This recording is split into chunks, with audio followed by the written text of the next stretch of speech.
The weather pattern is looking ominous, especially if you look at the European ensemble guidance. First of all, the pattern has to be there, and it begins to develop as we get toward the middle of the month. Now, this is the ensemble guidance. Don't get too twisted and worried about a parade of storms like what we're seeing here. But the idea that the weather pattern is there, it is. I can't deny that. Also, the MGAO, I'm not going to show you that, but it's entering a phase 2, also maybe over to 3. That's a pretty favorable environment for tropical development. Another thing that we're seeing develop is this ridge across the Caribbean, into the Gulf, into the Western Atlantic. And you got to wonder, with this type of setup, any storms that form would likely start to move west, especially compared to the weather pattern that we're in right now, which is not so favorable. In fact, there's a bit of a tropical disturbance trying to develop off the East Coast. It's going to get ripped out to sea. But again, that changes once we move toward the 18th, 19th, maybe even beyond this too. This is where we are now. We've got a pretty decent area of high pressure. And by the way, this area of high pressure has just been pushing some cool air down the east face of the mountains. That eventually will go away. Watch late week here. Not a zero chance, but something here off the southeast coast could develop very close to shore. And then as we move into the following weeks, I think that's when the things really start to open up. I mean, look at that. So something to keep an eye on over the next several days. One thing too, the ocean water here, certainly favorable for development.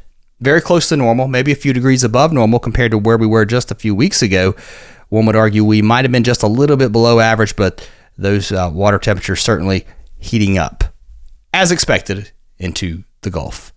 We could see some heavy rain into Monday. The flooding problems will be across Georgia again, parts of Alabama, Florida, also into parts of southern Indiana, Illinois, eastern Missouri, into parts of Kentucky. Watch out also up into Minnesota, the upper Midwest. Could also deal with some showers too, but the heaviest rain would likely be up into this region and then across parts of Montana. Weather Prediction Center cranking out some big rains across Georgia. 2, 3, 4 inches of rain possible through Tuesday. That heavy rain spreads north with better than half an inch up to an inch. I think along the Blue Ridge up into the Piedmont of North Carolina. The upstate of South Carolina could get quite a bit of rain with this type of setup.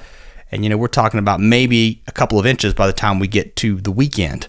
Let's time some of these showers out and we'll work our way across the country. We've got quite a bit of rain shower activity on Monday again across Georgia. So that rain is going to be around from Macon north to Atlanta, Athens. That rain also moving up to Greenville, Spartanburg, up towards Anderson.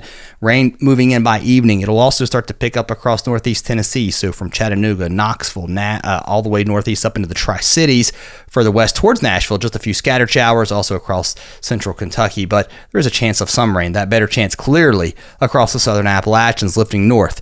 One thing to watch too, again, I mentioned the Blue Ridge Mountains here, that as we get some upslope flow here, that could increase the rain coverage as we head into Monday night and Tuesday, but it looks soggy now from southern West Virginia, southwestern Virginia, into western North Carolina, into the Piedmont too, and then more rain here across the panhandle of Florida. That rain lifts towards Maryland, D.C. as we head into Tuesday night into Wednesday, so we get rid of the dry conditions. At least the rain chances are coming back, and it starts to enter a more unsettled weather pattern, I think, as we head toward the middle part of the week. Let's go across the central United States, across the southern plains. We saw some showers today. We'll see more heading into Monday. Really, this time across West Texas, parts of Kansas, into Nebraska. Storm Prediction Center watching this area specifically across Colorado, up into Nebraska, further north into South Dakota, even Montana for a few strong storms here as we head into day 3. That pushes a little further to the east into the Dakotas. A little bit of a different look here too, and this is your ensemble guidance as far as the upper level pattern goes. We're watching this disturbance heading into Tuesday that will likely kick through the northern plains, but I wonder as we head into Friday, what does this do? Does this create more severe weather as it kicks across the northern part of the country? Something to keep in mind as we move through the week. We talked about what's going on in the tropics. Let's talk about what's going on across the central United States too as far as heat goes. A little bit cooler on Monday than what we've seen lately, but the heat will be back as we head into Tuesday. Numbers start to climb back up into the 80s and 90s. Now, this is the this is the European, actually.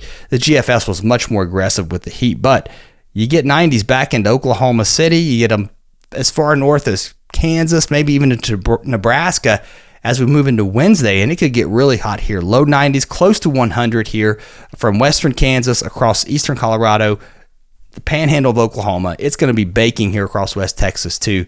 and the heat will stick around. It's also going to start to build north into Missouri, into parts of Iowa, I think, maybe as we head into Thursday. Not as hot as we were, last week, but it's still going to be pretty warm. Temperatures will start to modify and go back down a little bit as we head into the weekend, maybe into next week. So the heat this time will not be as oppressive, nor will it last as long, I guess. Further to the east, a little bit cooler on the east face of the mountains of, especially from, let's say, Boone up to Roanoke, Lynchburg, a little cloudy, a little cool, a little damp. We may not crack 70 for places like Greenville, Spartanburg, up towards Athens, into the mountains of northeast Georgia. Pretty chilly. I mean, for this time of year, chilly. I mean, come on, it could be much colder, but some of you enjoying this relief from summer. That cool, damp weather continues into Virginia, North Carolina as we head into Tuesday, but pop out of the clouds, you pop back into the heat. So we're up into the 80s from Columbus, Cincinnati, northeast to Cleveland, up into Erie, PA, Rochester, also warming back up into the 80s. And the clouds will linger heading into Wednesday, lifting further north, so a little cloudier, a little cooler up towards the mid-Atlantic. And then there comes the heat further to the west, building east. Further to the west, though, we have some cool conditions moving into the Pacific Northwest with some showers across this area. That will continue into Monday. A little bit of severe weather possible again Monday night into Tuesday, especially across parts of Montana. As that swirls east, the severe weather will go east into the Dakotas with it, heading into Tuesday night into Wednesday. And your temperature is a little cooler across the Pacific Northwest. No relief for the heat, though, across the far southwest with highs back into the triple digits. We're going to go way north now. This is a bit of a different look. We're looking down on the Arctic, North America here. Over here is Siberia. One thing that we start to see with these models as you go out in time is that they start to use climatology. They look at what's happened in the past and look how the models are picking up on the idea that we start to get cold around the North Pole. That makes sense, right? We're heading into September. It's hard to believe it, but we'll start to soon see snow flying across the Northwest Territories, Alaska. And one thing as we head into winter that I'm going to be watching is how much snow starts to build up here across Siberia. Once you get that snowpack, and especially if you can get an early snowpack, late September into October, if you can get some snow on the ground here into Alaska, into the Northwest Territories, you start getting snow on the ground here, you start building that cold Arctic air across the landmass because it doesn't form across the ocean. It forms across, or that ice sheet even, it forms over the land. And once we start seeing that snow, that helps with the albedo effect. We start to see more cold air building, and then it starts to move south and east, especially if you can get a weather pattern that breaks the cold air and moves it south. Does it mean an early fall? Maybe an early winter? Who knows? I don't have a crystal ball.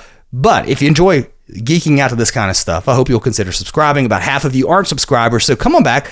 We'll check on this from time to time, and I hope you'll join me as we enter the winter forecasting season. It's right around the corner.